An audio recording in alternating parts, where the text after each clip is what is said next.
Find out what you love to do. What do you love to do? Right? What are you good at? What do you love to do? What drives you? What passion do you have?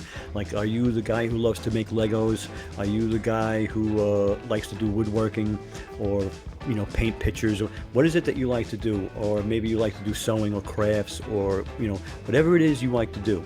All right. Find out what the problem is in that group. Find out what the problem is. Now, beginners have problems in all these activities. No matter what it is, there's a snag that the beginners come across that makes it hard for them at the beginning. A hurdle they have to cross before they become a novice, from going from the beginner to novice, right? So if you can identify what that problem is and offer them a solution to that problem, make a YouTube channel, make a couple of videos, or your Instagram, whatever social media you're using, and you solve the problem. You give them a solution to that hurdle, to that problem, that snag in the road at the beginning. And then, so all the beginners now think you're the guru in that, right? They're looking to you. You've answered the problem. You've answered their question. You've solved their problem. You've kept them on the right path.